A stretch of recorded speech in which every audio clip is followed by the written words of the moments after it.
안녕하십니까? 삶의 깊은 지혜를 탐구하는 시간입니다. 오늘 우리는 성경의 한 구절을 통해 우리 모두가 일상에서 흔히 저지르는 중대한 착각에 대해 이야기 나누고자 합니다. 바로 친절과 관용에 대한 오해입니다. 우리는 누군가의 너그러움 앞에서 안도감을 느끼지만 때로는 그 너그러움이 우리를 어디로 이끌고 있는지 잊어버리곤 합니다. 오늘 우리가 함께 묵상할 말씀은 로마서 2장 4절과 5절입니다.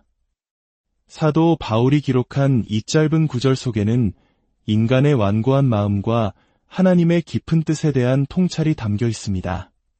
본격적인 말씀의 여정을 시작하기에 앞서 이 이야기가 여러분의 마음에 울림을 준다면 주변의 소중한 이들과 이 지혜를 나누어 주십시오.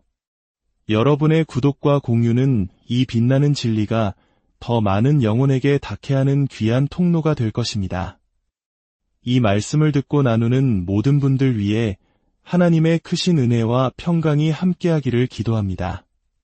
자, 이제 시작하겠습니다. 사도 바울은 이렇게 말합니다. 혹 내가 하나님의 인자하심이 너를 인도하여 회개하게 하심을 알지 못하여 그의 인자하심과 용납하심과 길이 참으심이 풍성함을 멸시하느냐. 다만 내 고집과 회개하지 아니한 마음을 따라 진노의 날 곧 하나님의 의로우신 심판이 나타나는 그날에 임할 진노를 내게 쌓는도다. 이 말씀의 배경에는 유대인들이 있었습니다. 그들은 자신들이 하나님의 선택받은 백성이기에 이방인들과는 다르며 하나님의 심판에서 제외될 것이라는 특권 의식에 빠져 있었습니다.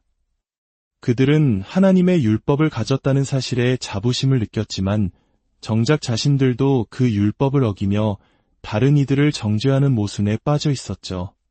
바울은 바로 그 점을 지적하며 하나님의 심판은 진리에 따라 공평하게 이루어진다고 선포합니다. 그리고 오늘 본문에서 그는 유대인들이 저지르는 세 번째 결정적인 실수를 지적합니다.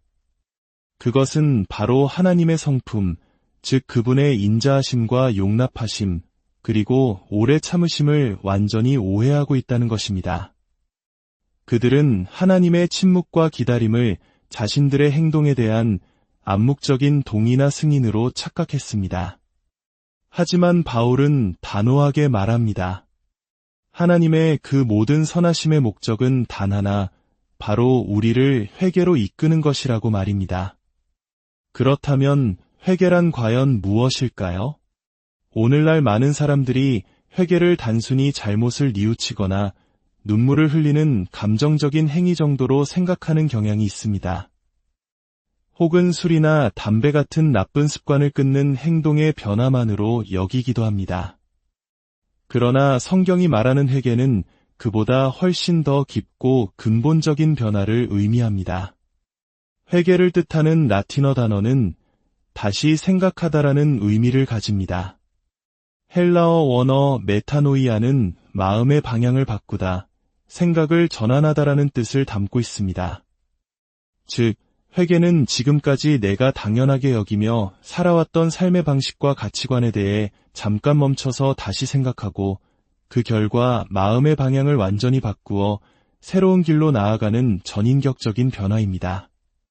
예수님께서 들려주신 두 아들의 비유가 이를 잘 보여줍니다. 한 아버지에게 두 아들이 있었습니다. 아버지가 첫째 아들에게 오늘 포도원에 가서 일하라고 말하자 그는 처음에는 싫습니다 라고 대답했습니다. 하지만 그는 나중에 뉘우치고, 즉 다시 생각해보고 마음을 바꿔 포도원으로 갔습니다. 반면 둘째 아들은 네, 가겠습니다 라고 대답만 하고 가지 않았습니다. 예수님은 물으십니다. 둘 중 누가 아버지의 뜻대로 행하였느냐? 사람들은 당연히 첫째 아들이라고 답했습니다. 이 비유 속 첫째 아들의 모습이 바로 회개의 본질을 보여줍니다.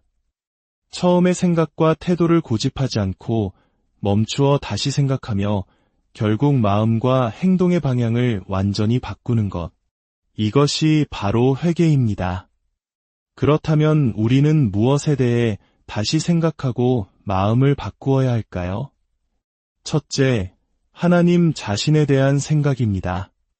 죄에 빠진 인간은 본성적으로 하나님에 대해 오해합니다. 하나님을 우리를 억압하는 폭군이나 우리의 삶에 무관심한 분으로 여기기 쉽습니다. 왜 하나님은 이런 고통을 허락하시는가? 사랑의 하나님이라면 어떻게 전쟁과 질병이 존재할 수 있는가? 와 같은 질문들은 사실 하나님에 대한 우리의 왜곡된 생각에서 비롯됩니다. 그러나 진정으로 회개하는 사람은 자신의 유한한 생각으로 하나님을 판단하던 교만을 내려놓고 성경이 계시하는 하나님의 위대하심과 거룩하심, 그리고 그분의 사랑과 자비를 새롭게 깨닫게 됩니다. 마치 욥이 극심한 고난 속에서 하나님을 원망하다가 마침내 그분 앞에 서게 되었을 때 입을 막고 아무 말도 할 수 없었던 것처럼 말입니다. 둘째, 우리 자신에 대한 생각입니다. 회개하기 전 우리는 스스로를 꽤 괜찮은 사람이라고 생각합니다. 다른 사람의 단점은 잘 보이지만 자신의 내면에 깊이 뿌리내린 교만과 이기심은 보지 못합니다. 그러나 하나님의 거룩한 빛 앞에서 우리는 비로소 자신의 참모습을 보게 됩니다. 스스로가 얼마나 비참하고 죄로 가득한 존재인지 하나님의 은혜가 아니면 한순간도 바로 설 수 없는 존재임을 깨닫게 되는 것입니다. 그때 우리는 더 이상 자신을 변호하거나 합리화하지 않습니다. 오히려 하나님의 자비하심 앞에 눈물 흘리며 나 같은 죄인을 용납하시는 그 사랑에 감격하게 됩니다. 이처럼 하나님과 자신에 대한 생각이 근본적으로 바뀌면 자연스럽게 삶과 죽음, 세상에 대한 모든 관점이 달라집니다. 인생은 더 이상 쾌락을 좇는 유흥의 장이 아니라 하나님께로 돌아가는 거룩한 순례의 여정이 됩니다. 우리의 행동과 삶의 습관은 이러한 내면의 변화가 밖으로 드러나는 자연스러운 결과일 뿐입니다. 회개는 행동의 변화에서 시작되는 것이 아니라 하나님과 자신에 대한 새로운 인식에서 시작되어 삶 전체의 변화로 이어지는 것입니다. 그런데 문제는 많은 사람들이 하나님의 선하심을 이러한 회개의 기회로 삼지 않는다는 데 있습니다. 그들은 왜 그럴까요? 사도 바울은 그 이유가 바로 그들의 완고하고 회개하지 않는 마음 때문이라고 진단합니다. 여기서 마음은 단순히 감정을 뜻하는 것이 아닙니다.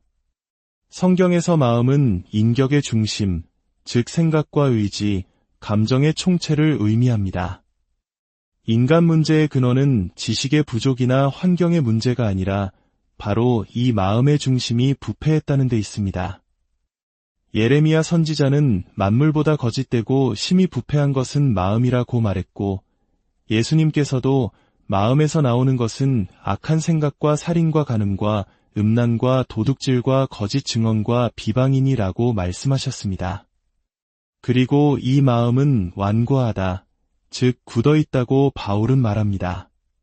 뜨거운 태양이 버터를 녹이지만 진흙은 오히려 단단하게 굳히는 것처럼 우리를 녹여 회개로 이끌어야 할 하나님의 인자하심과 오래 참으심이라는 햇살이 어떤 이들의 마음은 오히려 더 단단하게 굳게 만듭니다. 하나님의 음성에 귀를 닫을 때마다 우리의 마음은 조금씩 더 굳어지고 결국에는 회개할 수 없는 상태, 즉 회개하지 않는 마음이 되어버리는 것입니다. 이것은 마치 돌처럼 굳어버린 심장과 같습니다. 아무리 좋은 말씀을 들어도 감동이나 변화가 없는 상태입니다. 그래서 하나님께서는 에스겔 선지자를 통해 약속하셨습니다. 내가 너희에게서 돌같은 마음을 제거하고 살처럼 부드러운 마음을 주리라. 이렇게 완고하고 회개하지 않는 마음으로 살아가는 사람은 자신도 모르는 사이에 무서운 일을 하고 있습니다. 바울은 그것을 진노를 내게 쌓는도다 라고 표현합니다. 쌓는다는 말은 마치 보물 창고에 귀한 것을 차곡차곡 모으는 것을 의미합니다. 하나님께서 우리를 위해 인자하심과 용납하심의 풍성한 보물을 쌓아두셨지만 회개를 거부하는 사람은 스스로를 위해 진노라는 무서운 보물을 쌓고 있는 것입니다. 이는 마치 매일 은행에 가서 적금을 붓는 것과 같습니다. 어떤 사람은 은혜라는 통장에 감사를 쌓지만 회개를 거부하는 사람은 자신도 모르는 사이에 진노라는 통장에 불순종과 교만을 차곡차곡 쌓아가고 있는 것입니다.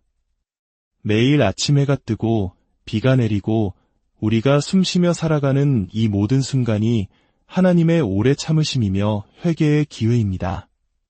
그러나 이 기회를 멸시할 때마다 우리는 진노의 통장에 무언가를 저축하고 있는 셈입니다. 그리고 이 통장이 가득 차게 되는 마지막 날이 있습니다. 바울은 그날을 진노의 날 곧 하나님의 의로우신 심판이 나타나는 그 날이라고 부릅니다. 지금 이 순간에도 하나님의 심판은 역사 속에서 부분적으로 드러나고 있습니다. 우리가 겪는 전쟁, 재난, 인간관계의 파괴 등은 죄에 대한 하나님의 진노가 나타나는 작은 예고편과 같습니다. 그러나 성경은 역사의 마지막에 모든 것이 온전히 드러나는 그날, 즉 최종적인 심판의 날이 있음을 분명히 가르칩니다. 그날은 모든 비밀이 드러나는 날입니다. 요한계시록은 그날의 광경을 이렇게 묘사합니다. 내가 크고 흰 보좌와 그 위에 앉으신 이를 보니 땅과 하늘이 그 앞에서 피하여 간데 없더라. 또 내가 보니 죽은 자들이 큰 자나 작은 자나 그 보좌 앞에 서 있는데 책들이 펴 있고 또 다른 책이 펴졌으니 곧 생명책이라. 죽은 자들이 자기 행위를 따라 책들에 기록된 대로 심판을 받으니 그날 우리가 스스로 쌓아온 진노의 책이 펼쳐질 것입니다. 누구도 변명하거나 불평할 수 없을 것입니다. 모든 것이 진리대로, 공의대로 판단받기 때문입니다. 그 심판은 의로우신 심판입니다. 모든 사람이 하나님의 판단이 옳았음을 인정하게 될 것입니다. 사랑하는 여러분, 이 말씀은 우리를 두렵게 하기 위함이 아닙니다. 오히려 우리를 향한 하나님의 간절한 사랑의 초청입니다. 하나님께서 오늘도 우리에게 인자하심을 베푸시고 우리의 허물을 용납하시며 오래 참고 기다리시는 이유는 우리가 이 진노의 날을 피하여 생명의 길로 돌아오기를 바라시기 때문입니다. 우리의 마음은 어떻습니까? 혹시 하나님의 선하심에 익숙해져 그것을 당연하게 여기며 완고한 마음으로 살아가고 있지는 않습니까? 오늘 이 말씀 앞에서 우리의 마음을 정직하게 돌아봅시다. 멈추어서 다시 생각하고 우리의 마음과 삶의 방향을 하나님께로 온전히 돌이킵시다. 하나님의 인자하심은 우리를 회개로 이끄는 사랑의 손길입니다. 그 손을 붙잡으십시오. 그리하여 진노를 쌓는 삶이 아니라 은혜와 감사를 쌓는 복된 삶을 살아가시기를 주님의 이름으로 축원합니다. 기도하겠습니다. 하늘에 계신 우리 아버지, 오늘 말씀을 통해 저희의 무지함과 완고함을 깨우쳐 주시니 감사합니다. 저희가 주님의 인자하심과 오래 참으심을 멸시하며 스스로에게 진노를 쌓는 어리석은 자가 되지 않게 하옵소서. 돌처럼 굳은 저희의 마음을 제하여 주시고 살처럼 부드러운 마음을 주사 주님의 음성에 민감하게 반응하며 날마다 회개의 삶을 살게 하옵소서. 그리하여 심판의 날이 아닌 주님과 함께 영원한 기쁨을 누리는 그 날을 소망하며 살아가게 하옵소서. 우리 주 예수 그리스도의 이름으로 기도드립니다.